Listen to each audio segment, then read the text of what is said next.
Assalamu alaikum students. This is Mrs. Khan from MM Model School, and today I am going to teach the students of class 7A and 7B physics. The name of the lesson is light and shadow. Now first of all I should tell you, light is the helps us to see, isn't it? Light is the source of energy that helps us to see. The main sources of light is what? Is the sun. It emits light of its own.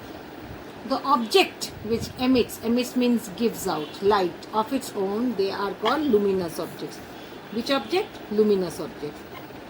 Like sun, stars, electric bulb, tube light, candle, lamp, torch, these are all luminous objects because they give out light. There are many other objects which do not give us light and they are called non-luminous. They don't have their own light only. How will they give us? For example, the moon, table, chair, tree, etc. But at night we can see moonlight. Moonlight helps us to see the surrounding. How does it get its light? It reflects the light of the sun. So we can see a non-luminous object only when light from a luminous object falls on it and return back to the eye. For example, the light from a torch falls on the wooden piece, okay, and it is transmitted towards the eye. You can see this one, the torch of the light, the wooden plate, and the light that is transmitted. Next we go on to incandescence and fluorescence. What are they?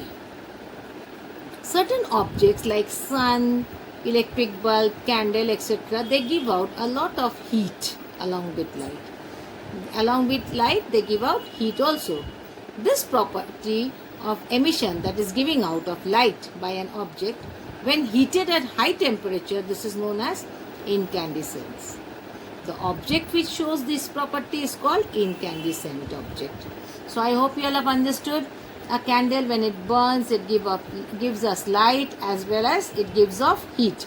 So it is what object? Incandescent object. When electricity passes through the gas filled in the tube light, it emits ultraviolet rays. So how through the tube light we can see some ultraviolet rays is passed. And this property of emission of ultraviolet rays is known as fluorescence. So tube light is what a fluorescence type of a light. Then inside of the tube light, it is coated with a fluorescent powder. What powder? Fluorescent powder, which absorbs the ultraviolet rays and emits light. Now emission of light. Which objects give us light? We can see a number of objects around us. Some emit light easily, while others they transmit the light. Some will allow the light to pass on, and some will not allow the light to pass on at all. And some objects are there through which a little light can be transmitted. Transparent medium. A medium which allows easy and complete transmission of light through it is called transparent medium. For example, glass, water, air, etc. What a translucent medium? The medium which partially allows the light to pass. Little light can pass through it. They are called translucent medium. For example, dust, fog, tracing paper, etc. Opaque medium, what are they? A medium which does not allow any amount of light to pass through. It is called opaque medium. For example, wood, brick, steel, copper, etc. Okay? Translucent and transparent objects reflect a certain amount of light due to which they are visible. They reflect a certain amount of light.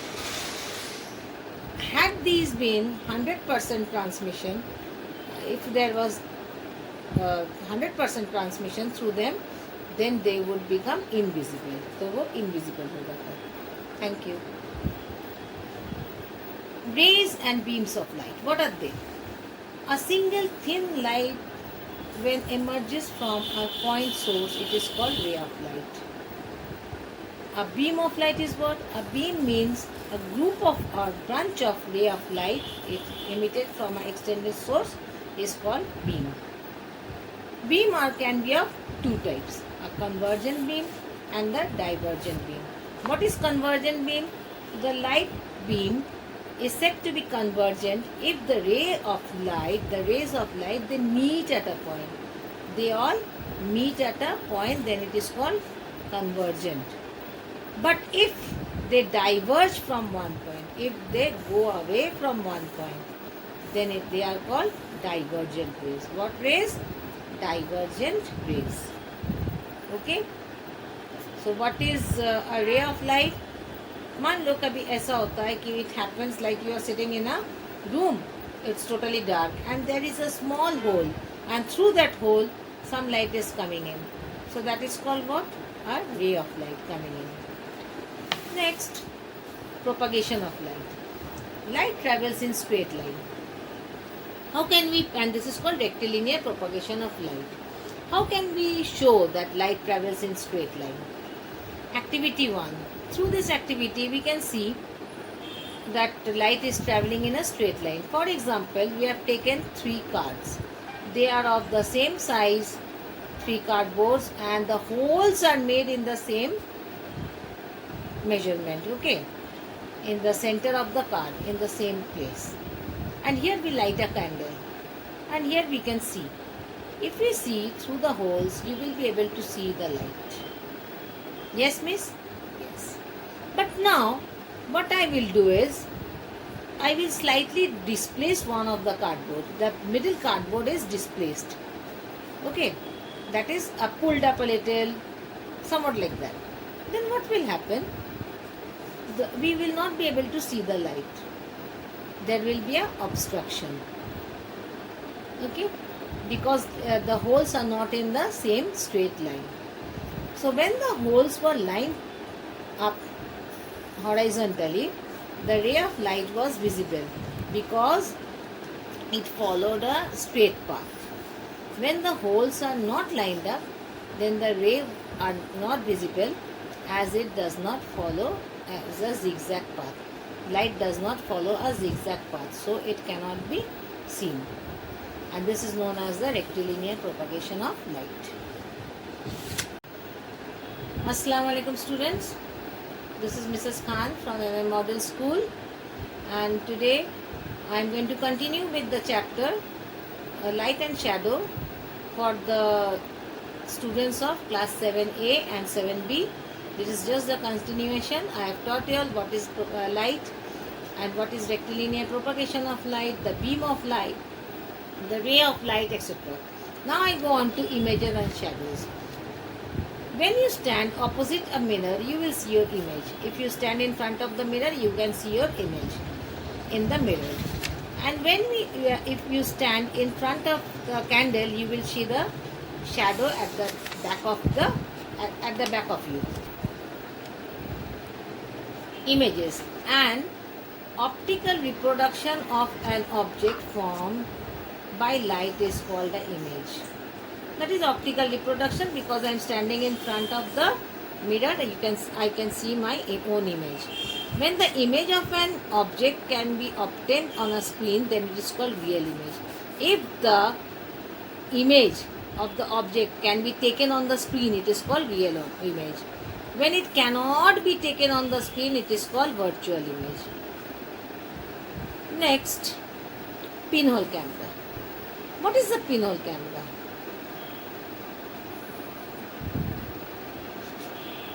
It works according to the rectilinear propagation of light, and the same thing can be experimented through a pinhole camera. A pinhole camera is a simple device that consists of a rectangular cardboard. This we have taken a rectangular cardboard box. Its one side is fitted with cellophane paper. One side is fitted with what paper? Cellophane paper or tracing paper to act as a screen. The other end has a hole in the middle. The other end, we have the hole in the cardboard box. And the inside of the cardboard box, you have to cover up with black chart paper or painted black. The inside surface of the box is blackened to absorb the light falling on the on the sides, on the walls, the inside of the cardboard box. The pinhole camera can be used to find the height of the tall buildings, etc. So what will we do? If we place a candle over here, you will see that on the other side, that is on the tracing paper, the candles, the image of the candle will be inverted. Can you see? The flame is inverted. The image formed is real, inverted and diminished. The image formed is real, inverted and diminished. If you move away the candle from the camera, the image gets enlarged. If you move away, then what will happen? The image will get bigger and bigger.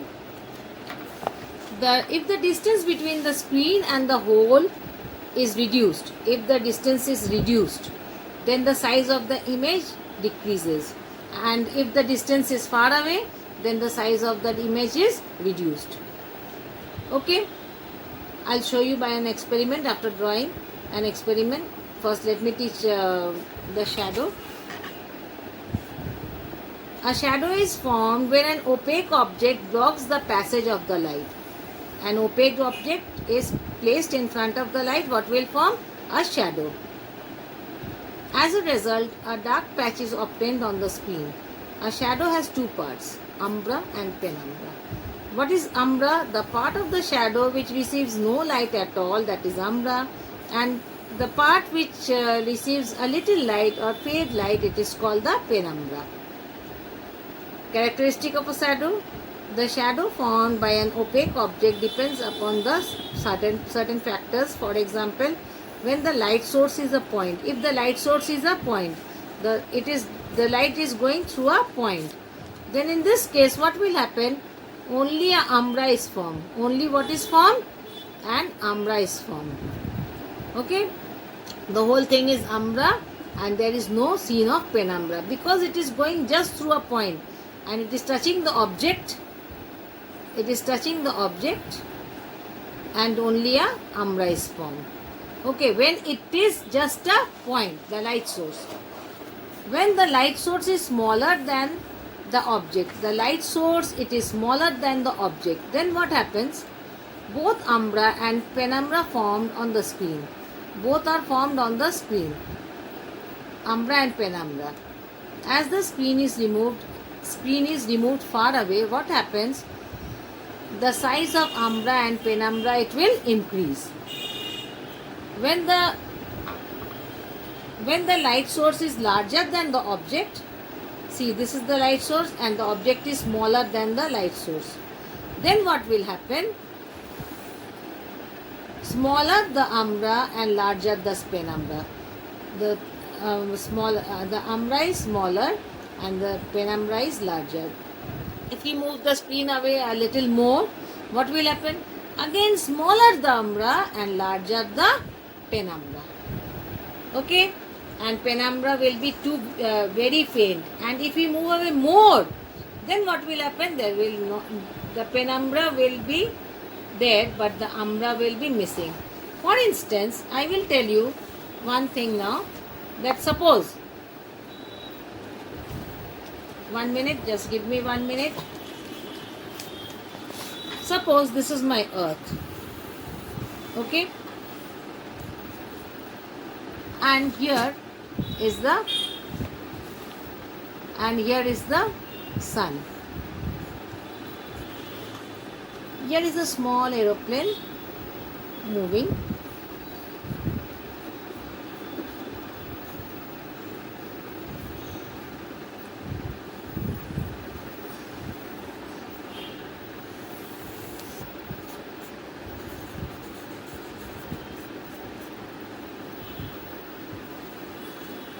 By the time it reaches the earth, I can see that nothing is seen, neither the umbra nor the penumbra. Can you see the shadow of the plane? In the same way, if it is a bird flying also, we cannot see the shadow of the bird falling on the earth. I hope you all have understood that the further the object is, the image cannot be, the shadow cannot be seen.